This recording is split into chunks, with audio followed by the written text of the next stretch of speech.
Hi everyone, इस video में हम पर्सनल लोन के बारे में डिस्कस करेंगे। हम ये जानेंगे कि पर्सनल लोन क्या होता है और इसे कैसे प्राप्त किया जा सकता है। इस लोन को लेने के लिए क्या डॉक्यूमेंट की आवश्यकता होती है और रेट ऑफ इंटरेस्ट और पीएफ कितने परसेंट तक वेरी करता है। सबसे पहले मैं आपको ये बता दूं कि यह पर्सनल लोन अनसिक्योर्ड लोन होते हैं। इसके लिए आपको बैंक में या किसी भी फाइनेंशियल इंस्टीट्यूशन में आपको कोई भी प्रॉपर्टी या आपसे रिलेटेड कोई भी डॉक्यूमेंट प्लेज नहीं करने होते हैं। इसके लिए ना तो किसी गारंटर की ज़रूरत होती है, ना किसी मीडिएटर की ज़रूरत होती है। आप डायरेक्ट बैंक में जा कर के किसी भी फाइनेंशियल इंस्टीट्यूशन में जा कर के पर्सनल लोन के लिए अप्लाई कर सकते हैं। यह दो तरीके से मिलता है पर्सनल लोन। आपकी किसी भी बैंक में अगर करंट बैंकिंग है तो आपको ऑफर के बेसिस पर पर्सनल लोन इंस्टेंट आपके अकाउंट में डिसबर्स कर दिया जाता है, या फिर आप किसी भी बैंक में विजिट करके अपना डॉक्यूमेंटेशन लगा सकते हैं, फाइल को लॉगिन करवा सकते हैं। इस लोन अमाउंट को आप अपने आवश्यकता अनुसार खर्च कर सकते हैं। इस पर किसी का पाबंदी नहीं होता कि आप इस पैसा को कहाँ यूटिलाइज करेंगे। आपकी जैसी आवश्यकता है जहाँ पर है आप इसमें यूज कर सकते हैं। ये लोन अमाउंट आपके अकाउंट में डायरेक्ट डिसबर्समेंट की जाती है। इसमें कैश का कोई भी लेन देन नहीं किया जा सकता है लोन के डिसबर्समेंट में। सबसे फास्ट प्रोसेस होता है, सबसे कम डॉक्यूमेंटेशन की रिक्वायरमेंट होती है पर्सनल लोन में। आजकल बहुत सारे ऐप भी आ गए हैं पर्सनल लोन के रिगार्डिंग, जहां पर आप जाकर के इंस्टेंट अपने क्रेडिट स्कोर के बेसिस पे, अपने अकाउंट स्टेटमेंट के बेसिस पे इंस्टेंट लोन प्राप्त कर सकते हैं। बट यहाँ पर ध्यान देने की बात होती है, जो आप किसी ऐप के थ्रू लोन लेते हैं उसका रेट ऑफ इंटरेस्ट जो ब्याज होता है वो अन्य बैंकों की तुलना में ज़्यादा होता है। हम इस वीडियो में आगे ये भी डिस्कस करेंगे कि बैंक टू बैंक ये रेट ऑफ इंटरेस्ट और प्रोसेसिंग फी कितना वेरी करता है। अब हम डिस्कस करते हैं इस लोन के लिए रिक्वायर्ड डॉक्यूमेंट की। तो आइडेंटिटी प्रूफ और एड्रेस प्रूफ किसी भी लोन के लिए कंपलसरी डॉक्यूमेंट होते हैं।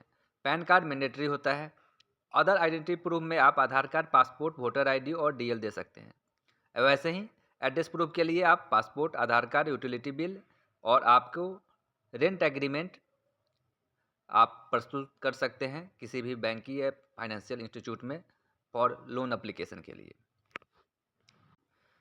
आइडेंटिटी प्रूफ और एड्रेस प्रूफ मैंडेटरी डॉक्यूमेंट होते हैं पैन कार्ड सहित। इसके बाद आप अगर सैलरीड पर्सन है तो इसके लिए आपको 2 से 3 महीने के सैलरी स्लिप, जिसमें कि आपको ये कन्फर्म हो जाती है कि आपकी टोटल जो इनकम है, ग्रॉस इनकम और नेट इनकम कितनी है। इसके अलावा फॉर्म 16 अगर आप आईटीआर फाइल करते हैं तो आईटीआर, बैंक स्टेटमेंट आपको जिस अकाउंट में सैलरी आती है उसके 3 से 6 महीने का बैंक टू बैंक वेरी करता है कि आपको कितने महीने का वो सैलरी स्टेटमेंट अकाउंट जिसमें है उसका स्टेटमेंट वो मांग रहे हैं। अगर आप सेल्फ एम्प्लॉयड हैं तो identity proof, address proof, pan card के सहित आपको एडिशनल डॉक्यूमेंट देने की आवश्यकता होगी, जिसमें कि आईटीआर लास्ट 2 ईयर का आप आईटीआर देखनी पड़ेगी, प्लस कंपुटेशन जिसमें कि ये शो हो जाएगा कि आपकी जो इनकम है वो किस तरीके का इनकम है, एग्री और नॉन एग्री का। इसके अलावा अगर आपके पास बिजनेस है तो आप profit and loss audit report ये आपसे मांगा जाएगा। इसके सहित बैंक स्टेटमेंट, जिस अकाउंट में आप अच्छा लेन देन करते हैं, जिसमें ट्रांजैक्शन आपकी एक पर्सनल ट्रांजैक्शन हो, बिजनेस ट्रांजैक्शन हो, वो आपको 6 महीने का मांगा जा सकता है। बिजनेस ट्रांजैक्शन देखने का यही पर्पस होता है कि सोर्स ऑफ आपका इनकम क्या है। किसी भी बैंक स्टेटमेंट को देखने का यही मतलब होता है कि आपकी सोर्स ऑफ इनकम कितनी है, कितनी क्रेडिट सबमिशन हो जाती है, कितनी आपके अकाउंट में डेबिट सबमिशन हो जाती है।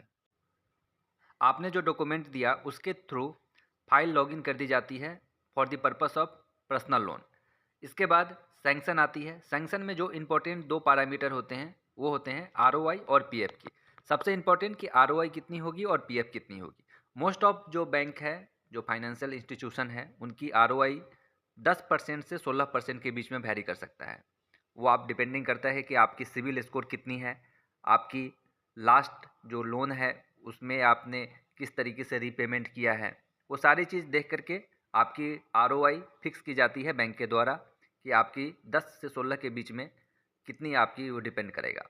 एक और इम्पॉर्टेंट पॉइंट जो इसमें चार्जेस का होता है कि इसमें प्रोसेसिंग फ़ी, पीएफ का मतलब प्रोसेसिंग फ़ी कितनी कटेगी, वो भी डिपेंड करती है आपके फाइनेंशियल इंस्टीट्यूशन के ऊपर कि कितनी आपसे वो प्रोसेसिंग फ़ी आपसे चार्जेस कर रहे हैं।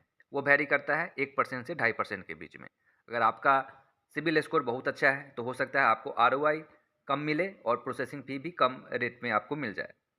आपके अगर सिबिल स्कोर थोड़ा सा ख़राब है तो ज़्यादा आपको आरओआई और पीएफ चार्ज किया जा सकता है बैंक के द्वारा। अब सबसे इम्पोर्टेंट किसी भी लोन के लिए जो अप्लाई करते समय देखना होता है कि हम जो लोन ले रहे हैं उसमें कोई तो हिडन चार्जेस नहीं है। फ्यूचर में अगर हम इस लोन को बंद करें तो इसका कोई चार्जेस है। तो आपने देखा कि पर्सनल लोन की प्राप्ति के लिए हमें कितनी डॉक्यूमेंट की आवश्यकता होती है, हम किस प्रकार से लोन की प्राप्ति कर सकते हैं। यह सबसे फास्ट प्रोसेस होता है। इसमें आपको फिजिकल डॉक्यूमेंट की आवश्यकता बहुत कम पड़ती है। वीडियो केवाईसी, ई केवाईसी के थ्रू सारे लोन की प्रोसेसिंग ऑनलाइन की जाती है। इसमें जो प्रोसेसिंग फ़ी होती है वो आपको अन्य लोन की तुलना में ज़्यादा देखने को मिलते हैं। जो आरओआई होती है, जो अन्य लोन होते हैं उसकी तुलना में ज़्यादा देखने को मिलते हैं, क्योंकि ये इंस्टेंट और फास्ट प्रोसेसिंग के द्वारा आपके अकाउंट में क्रेडिट किया जाता है।